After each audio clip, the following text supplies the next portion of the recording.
Hi friends, అందరూ ఎలా ఉన్నారు? బాగున్నారండి.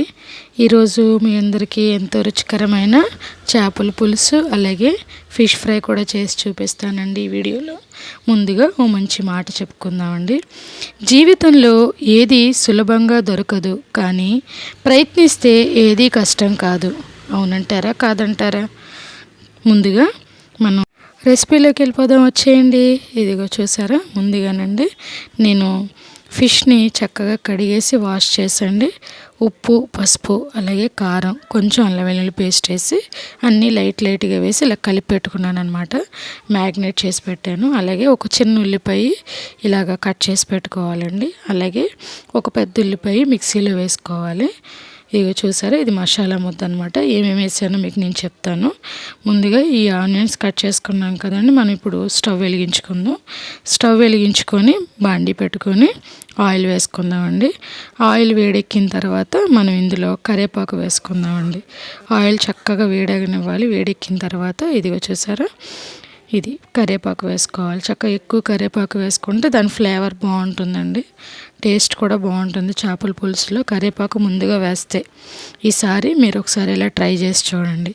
చక్కగా ఇదిగో చూసారా, చక్కగా వేగింది కదండి. ఇందులో మనం కట్ చేసి పెట్టుకున్న ఆనియన్స్, చిన్నగా కట్ చేసి పెట్టుకున్న ఒక ఉల్లిపాయ ఇందులో వేసుకొని ఒక ఉల్లిపాయ మనం మిక్సీ పట్టుకున్నాం అనుకోండి, పులుసుకి బాగుంటుందండి. మొత్తం మిక్సీ పట్టకుండా ఇలా ఒకసారి, ఎవరికైనా తెలియకపోతే ఇలా ఒకసారి ట్రై చేయండి, చాలా బాగుంటుంది.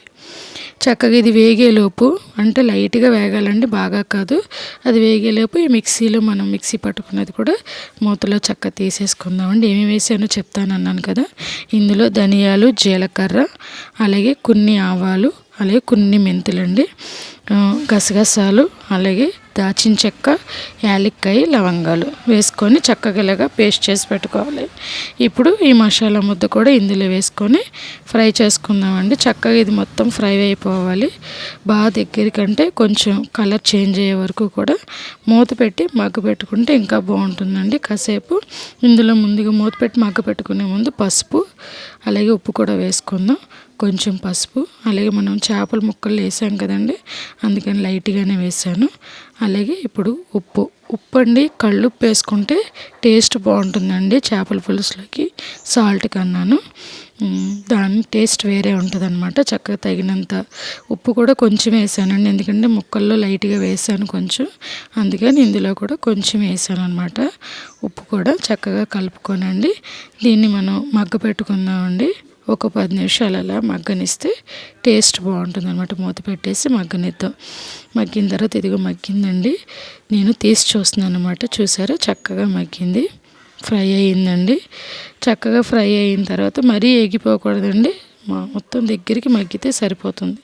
చక్కగా మగ్గిన తర్వాత ఇందులో మనం ఏమేమి వేసుకోవాలంటే, మనం ఏదైతే చేపలు చక్కగా కడిగేసి మసాలా పట్టించి మ్యాగ్నేట్ చేసి పెట్టుకున్నామో ఆ పీసెస్ అన్నీ కూడా ఇందులో వేసేసుకోవాలన్నమాట.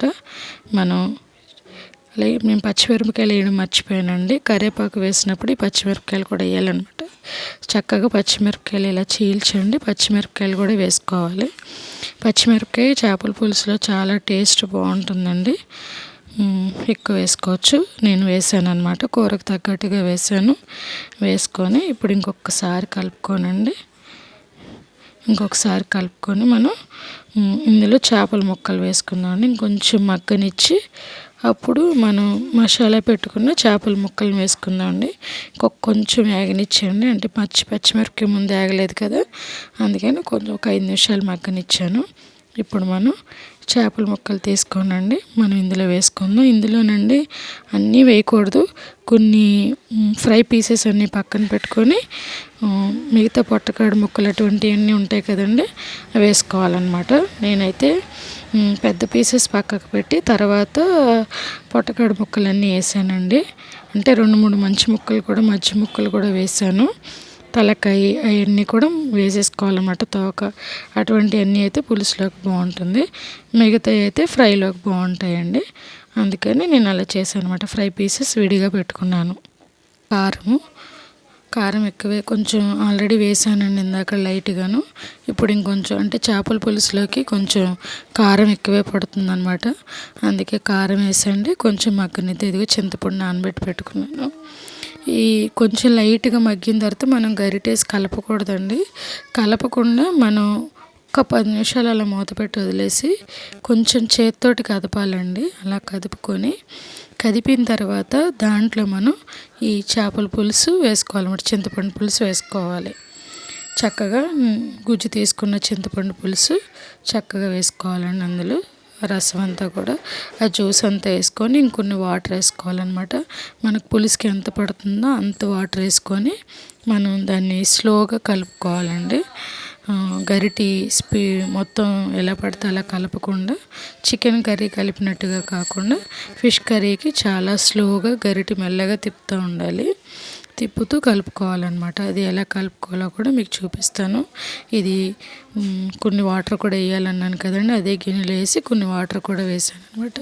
మేము పులుపు కొంచెం తక్కువే తింటామండి, అందుకని కొంచెం చింతపండు వేసాను అనమాట. ఇప్పుడు గ్యాస్ట్రిక్ ట్రబుల్స్ వచ్చేస్తున్నాయి కదండి, అందుకని పులుపు తక్కువగా వాడతామండి. స్లోగా కలపాలండి. చూసారా, అదిగో అలాగా కొంచెం అడుగు నుంచేసి కొంచెం మనం చాలా జాగ్రత్తగా కలుపుకోవాలి.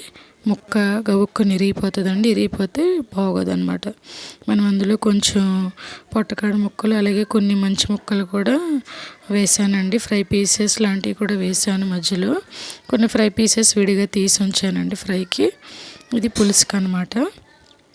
చక్కగా ఇలా స్లోగా కలుపుకొని మనం ఈ కూర కొంచెం హైలో పెట్టుకొని ఉడకనివ్వాలి చేపల పులుసుని. ఆల్రెడీ మనం మసాలాలన్నీ వేసేసాం కాబట్టి ఇంకే మసాలా వేయక్కర్లేదండి. చక్కగా ఇలా ఉడికితే సరిపోతుంది. అప్పుడప్పుడు ఇలా కలుపుకుంటే మధ్యలో సరిపోతుందండి. ఇప్పుడు మూత పెట్టేసుకుందాం. అలాగే మీకు ఫిష్ ఫ్రైకి కావాల్సినవన్నీ కూడా చెప్తాను అన్నాను కదా. ఇగో కొంచెం మంచి ముక్కలన్నీ ఫ్రైకి సంబంధించిన పీసెస్ తీసి పెట్టుకున్నానండి. ఇందులో కొంచెం అల్లం వెల్లుల్లి పేస్ట్ అలాగే కొంచెం కార్న్ఫ్లోర్ వేసాను. లైట్గా 1 స్పూను కొంచెం అల్లం వెల్లుల్లి పేస్ట్ అలాగే కొంచెం సాల్ట్, అంటే ఆల్రెడీ సాల్ట్ వేసాను, ఇంకొంచెం సాల్ట్ వేసండి. చక్కగా కలిపేసుకుంటున్నాను అనమాట. కలిపేసి అది మూత పెట్టాను, మగ్గుతుంది. ఈలోపు ఇది చూసారా ఎలా ఉడుకుతుందో చేపల పులుసు. ఇదైతే రెడీ అయిపోయిందండి. కొంచెం ఉడికితే సరిపోతుంది అనమాట. మనం కొత్తిమీర వేసేసుకొని దించేసుకోవడమే. చక్కగా ఉడికిపోయిందండి. చేపల పులుసు త్వరగానే అయిపోతుంది. మనం అన్నీ రెడీ చేసి పెట్టుకుంటే చాలా ఈజీగా అయిపోతుందండి. చాలా టేస్ట్ కూడా చాలా బాగుంటుంది. ఆయిల్ కూడా చూసారా ఎలా తేలుతుందో. మనం కలిపేటప్పుడు కొంచెం స్లోగా కలుపుకుంటే సరిపోతుంది అనమాట. చూసారా చిక్కబడిపోయిందండి. కొంచెం సిమ్లో పెట్టేసుకుంటే అయిపోతుంది. ఇందులో కొత్తిమీర అది వేసుకొని మనం ప్యాన్ పెట్టుకోనండి. ఈ ఫ్రై కూడా ఫ్రై చేసేసుకుందాం. స్టవ్ వెలిగించి ప్యాన్ పెట్టాను. అలాగే ఫిష్ పీసెస్ ఆయిల్ వేసుకోనండి. ఇందులో ఈ ఆయిల్లో ఒక్కొక్క ముక్క కూడా మనం షాలో ఫ్రై చేసుకుందాం. డీప్ ఫ్రై కన్నానండి షాలో ఫ్రై కూడా చాలా బాగుంటుంది. డీప్ ఫ్రై ఏంటంటే మొత్తం ముక్క ఏగిపోయి మెత్తగా ఉండదండి. ఇదైతే మనకి షాలో ఫ్రై అయితే చాలా టేస్ట్ బాగుంటుంది. ఒకసారి ఇలా ట్రై చేసి చూడండి. చాలామంది డీప్ ఫ్రై చేసేస్తారు, అది బాగా బిగిసిపోతుంది. కానీ ఇలా షాలో ఫ్రై అయితే చాలా బాగుంటుందండి. ముక్క మధ్యలో క్రిస్పీగా తగులుతుంది, అలాగే మెత్తగా కూడా ఉంటుంది. నేను చక్కగా ఇలా ఫ్లవర్ షేప్లో పెడుతున్నాను అనమాట పీసెస్ అన్నీ. ఒకసారి అన్నీ ఫ్రై అయిపోతాయని ఇలా మనం కలిపేసుకొని అటు ఇటు తిప్పేసుకుంటే ఫ్రై రెడీ అయిపోతుంది. చూసారా ఎంత బాగా చక్కగా ఫ్రై అయినాయో. చక్కగా చేపల పులుసు అలాగే ఫిష్ ఫ్రై కూడా రెడీ అయిపోయినాయండి. ఈ ఛానల్ చూసినందుకు థ్యాంక్ యూ సో మచ్ అండి. Please subscribe my channel. Thank you so much.